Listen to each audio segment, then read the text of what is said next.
Dnyanradha multi-state, Sairam multi-state, मातोश्री multi-state, Rajasthani multi-state आणि Marathwada urban Majalgaon या multi-state cooperative सोसायटीजमध्ये 5,500 कोटी रुपये ठेवीदारांचे अडकलेले आहेत।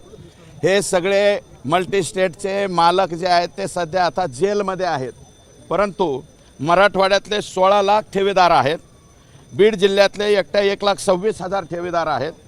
मृत्युमुखी म्हणजे वेळेवर औषधोपचाराला पैसे न मिळाल्यामुळं 26 लोकांचा मृत्यू झालेला आहे। बीड जिल्ह्यातल्या भीमाशंकर महाडेकर या तरुणाने पैसे मिळत नसल्यामुळं बिंदुसरा धरणामध्ये उडी मारून स्वतःचा जीव दिलेला आहे आणि 5,500 कोटी ठेवीपैकी 3,700 कोटी हे एकट्या ज्ञानराधा मल्टीस्टेटमध्ये अडकलेले आहे।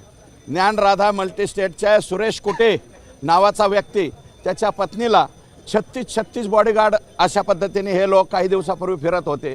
36 बॉडीगार्ड, अजून मला माझ्या आयुष्यात एक बॉडीगार्ड मिळाला नाही बरं का, परंतु याच्या पत्नीला 36 बॉडीगार्ड असायचे।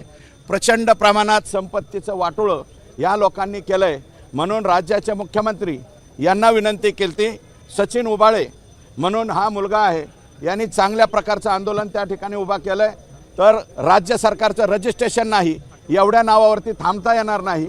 या देशाचे माननीय गृहमंत्री अमित भाई शहा यांच्यासमोर जाऊन या 5,500 कोटी रुपयाच्या ठेवी या लोकांना मिळाल्या पाहिजेत आणि त्यास्तव राज्याचे उपमुख्यमंत्री अजितदादा पवार यांनी पुढच्या आठवड्यामध्ये मुंबईमध्ये मंत्रालयात बैठक लावण्याचं आश्वासन मला दिलं आहे। आम्ही बैठक लावून घेऊ आणि या लोकांच्यावरती फक्त 420 आणि इतर कलमाच्या ऐवजी या सगळ्यांच्या प्रॉपर्ट्या जप्त केल्या पाहिजेत, त्याची विक्री केली पाहिजे आणि ही संघटित गुन्हेगारीमधला मोठा प्रकार आहे, म्हणून यांच्यावरती साधे कलम नाही 420चे, यांच्यावरती सुद्धा मोका लावण्यात यावा अशा प्रकारची मागणी मी करणार आहे। मुली बाळींचं वाढतं वय थांबवता येतंय का? अनेक मुलींची लग्न पुढे सरकायला लागलेली आहे।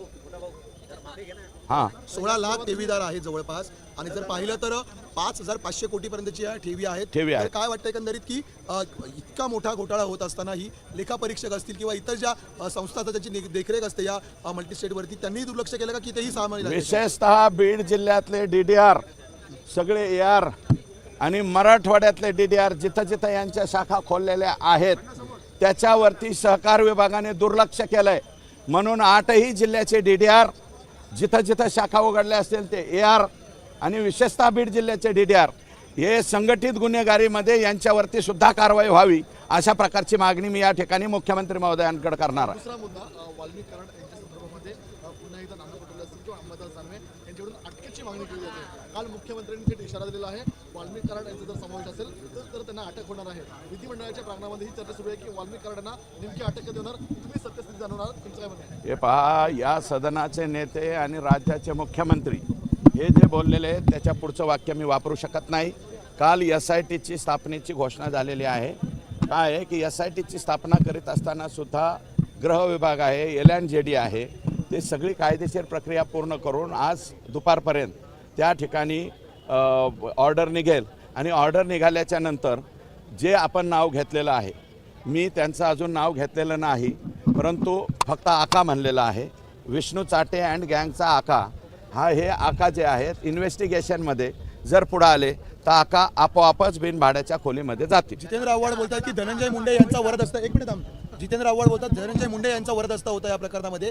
कालपर्यंत मुंडे उपस्थित नव्हते सभागृहात, आज मात्र त्यांनी हजेरी लावलेली, कारण काल त्यांचं नाव घेण्यात आलं नाही असं आव्हाड यांचं म्हणणं होतं। हे पहा, जितेंद्र आव्हाड साहेब काय बोलले हे मला माहिती नाही, परंतु ते स्वतः मीडियाच्या समोर काय बोलले हे त्यांनी सांगितलेलं आहे। आणि पंकजाताईंनी मला वाटतं दसरा मेळाव्याच्या दिवशी हे जे आका आहेत त्यांची ओळख काय आहे ती ऑलरेडी सांगितलेली आहे। आकांची ओळख मी नाही, पंकजाताईंनी सांगितलेली आहे आणि भगवान भक्तिगडावर सांगितलेली आहे। याच्यामध्ये स्वतः पंकजा मुंडे म्हटल्या होत्या की तो व्हिडिओही आता व्हायरल होतोय की धनंजय मुंडेंचं पानही हलत नाही असे वाल्मिक कराड आहेत, तुमचा थेट नाव धनंजय मुंडेकडे इशारा आहे का? नाही, माझा इशारा तिकडे नाही, पान हलत नाही, परंतु या प्रकरणामध्ये ते असतील असं मला वाटत नाही। हे आका जे आहेत, आका मात्र त्याच्यामध्ये असतील हे 100% खरं आहे। हो, त्यांचे सहकारी आहेत, परंतु ह्या संतोष देशमुखच्या प्रकरणामध्ये मला वाटत नाही त्यांनी काही ऑर्डर सोडली असेल म्हणून, आणि जर सोडली असेल तर आकांच्या बरोबर आकांच्या आकासुद्धा जातील. हां, आकाला आता आय जी आता त्याच्या आईवर राहणार आहेत, त्याच्यामुळं कोणी आका बाका चोका काहीही शिल्लक राहणार नाही.